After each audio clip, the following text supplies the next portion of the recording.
Class 10th बेटा अज आप chapter करांगे chapter number 10 circles. Chapter number 10 circles. देखो मान लो साडे कोल एक सर्कल आ एंड एक लाइन आ, ठीक आ। एक सर्कल आ एक लाइन आ, साडे कोल इस चीज़ दियां 3 पॉसिबिलिटीज़ होणगियां। मान लो कि एक सर्कल आ लाइन पी क्यू सर्कल नूं बिल्कुल भी टच नहीं करती, दोनों अलग अलग आ, ठीक आ। इहदा मतलब आपां बोलांगे P Q is non intersecting line. Clear. दूजी पॉसिबिलिटी यह है कि जिहड़ी लाइन पी क्यू आ उस सर्कल दे विचों दी पास होएगी, मतलब सर्कल दे 2 पॉइंट्स नूं टच करके लंघेगी। जिहड़ी लाइन सर्कल दे 2 पार्ट्स नूं टच करके लंघेगी उहनूं बोलांगे आपां सीकेंट ऑफ सर्कल। की बोलांगे? Secant of circle. इहनूं बोलांगे P Q is non intersecting line, ठीक है जी। तीजी पॉसिबिलिटी यह है कि जिहड़ी लाइन पी क्यू आ उस सर्कल दे एक पॉइंट नूं टच करके लंघेगी। जिहड़ी लाइन पी क्यू जेकर सर्कल दे एक पॉइंट नूं टच करके लंघे उहनूं बोलांगे आपां टेंजेंट ऑफ सर्कल। की बोलांगे? Tangent of circle. देखो टेंजेंट ऑफ सर्कल की डेफिनेशन है tangent to a circle is a line that intersect the circle at only one point. Tangent to a circle की आ? टेंजेंट टू आ सर्कल की आ कि एक लाइन जिहड़ी सर्कल दे किसी एक पॉइंट नूं टच करके लंघे उहनूं की बोलांगे टेंजेंट टू आ सर्कल, ठीक है जी। एक अपने के पॉइंट आ there is only one tangent at a point of the circle. किसी एक पॉइंट ते एक ही टेंजेंट हो सकता एक टाइम ते। जेकर आ पॉइंट जेकर आ पॉइंट नूं टच करूगा तो आ पॉइंट का टेंजेंट अलग हो जाएगा। एक पॉइंट ते एक टाइम ते एक ही टेंजेंट आपां ड्रॉ कर सकते हैं। सर्कल ते आपां बहुत सारे टेंजेंट ड्रॉ कर सकते हैं, देखो जिधर तो मर्जी करी जाओ, पर एक पॉइंट ते आपां एक टाइम ते एक ही टेंजेंट ड्रॉ कर सकते हैं। अगे दे आ the tangent to a circle is a special case of the secant. कहंदा टेंजेंट की आ? सीकेंट का स्पैशल केस आ when the two ends point of its corresponding कोड कोइनसाइड। कहंदा जदों आ जिहड़े दो सीकेंट की ही जदों जिहड़ा सर्कल आ वो जिहड़ी लाइन आ वो सर्कल नूं 2 पॉइंट्स दे विचों टच करके लंघे, इंटरसैक्ट करे, ठीक आ। कहंदा जिहड़ा टेंजेंट आ वो इहदा ही एक स्पैशल पार्ट आ कि जदों जिहड़ा 2 पॉइंट आ वो सिर्फ एक ही पॉइंट ते आके टच करदे। क्लीयर जी। अगे आ गया साडे कोल theorem the tangent at any point of a circle is perpendicular to the radius through the point of contact. की आ? एक circle this is tangent. Tangent की साडे कोल एक्स वाई। टेंजेंट की है बेटा? X Y. This is centre of circle. ये परपेंडिकुलर टेंजेंट ये की आ? मैं ड्रॉ किया टेंजेंट ते पॉइंट सर्कल तो। हुण थ्योरम की कह रही आ? थ्योरम कह रही आ कि the tangent at any point this is tangent, इहदा पॉइंट की आ पी।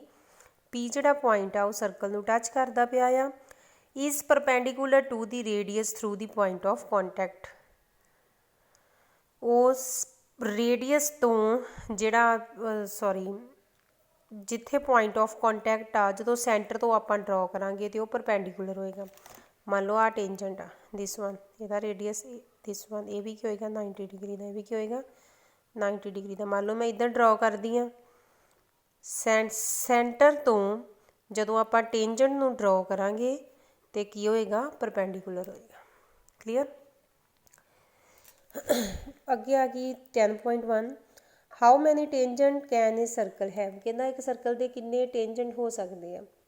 हुणे मैं की कराया ही इहदा answer there is only one tangent at a point of the circle. इहदा आंसर की आऊगा there is only one tangent at a point of the circle. ठीक है, अगे fill ups a tangent to a circle intersect it in किन्ने point ते tangent touch करदा बेटा, किन्ने पॉइंट ते करदा है 1 पॉइंट। इहदा आंसर क्या आएगा 1।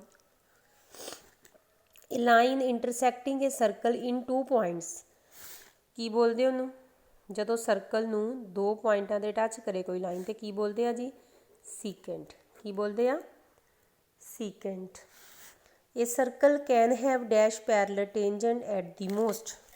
ਇੱਕ ਸਰਕਲ ਦੇ ਇੱਕ ਟਾਈਮ ਤੇ ਕਿੰਨੇ ਪੈਰਲਲ ਟੇਂਜੈਂਟ ਹੋ ਸਕਦੇ ਆ ਪੈਰਲਲ 2 ਹੀ ਹੋ ਸਕਦੇ ਆ 2 ਹੀ ਹੋ ਸਕਦੇ ਆ ਨਾ ਪੈਰਲਲ। ਜੇ ਕੋਈ ਤੀਜੀ ਲਾਈਨ ਡਰਾ ਕਰੂੰਗੀ ਉਹ ਪੈਰਲਲ ਨਹੀਂ ਹੋਏਗੀ ਇਹਨਾਂ ਦੀ। ਇਹਦਾ ਆਨਸਰ ਕੀ ਆਏਗਾ ਜੀ 2।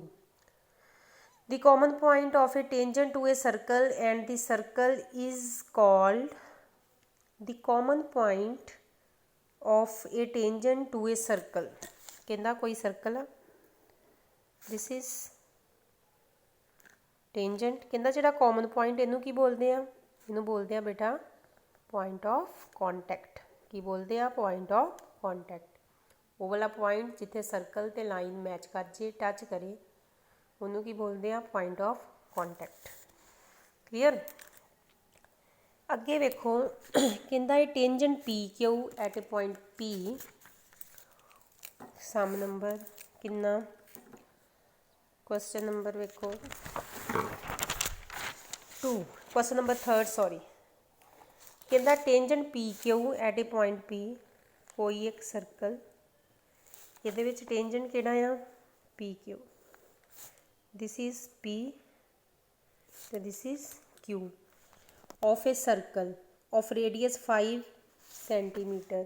radius कितना है 5 centimeter meets a line through the center O center की है O and the other is secant meets a line through the center O at a point Q ते O Q कितना है 12।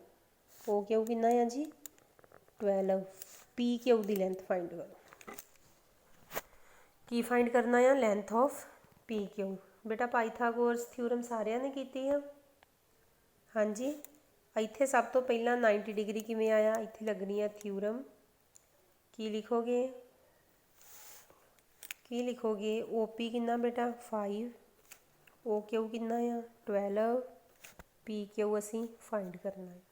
ठीक है की लिखोगे because P Q is tangent and O P is the radius.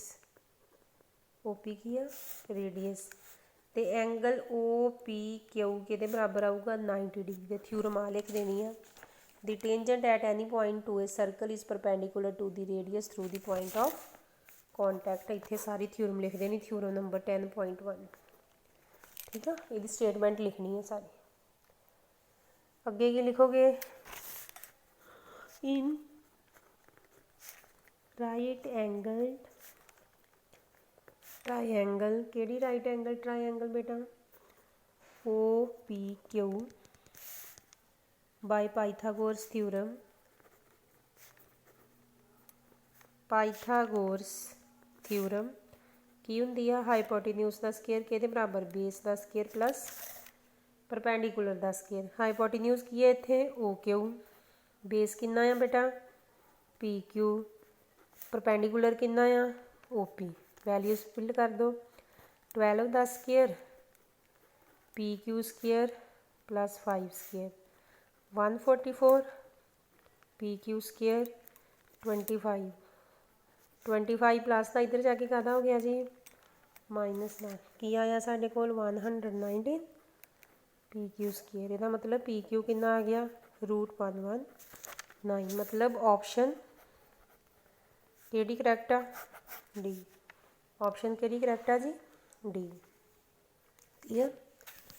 कहना draw a circle question number 4 एक circle draw करो कर लिया। हाँ जी and two lines parallel to a given line such that one is tangent and other is secant। एक line parallel, कोई एक line आ L, कहता ये पैरलर दो लाइना ड्रॉ करो, एक टेंजेंट हो गई M तो सीकंट कि होगी N। क्लीयर समझ आई। कोई एक सर्कल तो एक लाइन आ, कहता ये पैरलर दो लाइना ड्रॉ करो, एक टेंजेंट होवे ते दूजी की होवे सीकेंड, दूजी की होवे सीकंट। ठीक है जी। हाँ जी, ये थ्योरी की लिखोगे, ये थ्योरी की लिखनी है बेटा, a circle with center O, ठीक है, and any given line L, line M is tangent to a circle and line N is secant of circle। बस इन्ना ही लिखना है। क्लीयर बेटा, ਇਹਦਾ ਜਿਹੜਾ ਕਨਸੈਪਟ ਆ ਉਹ ਸਾਰੇ ਤੁਹਾਨੂੰ ਆਉਣੇ ਚਾਹੀਦੇ ਆ, ਇਹਨਾਂ ਨੂੰ ਰਿਵਾਈਜ਼ ਕਰ ਲਿਓ ਨਾਲ।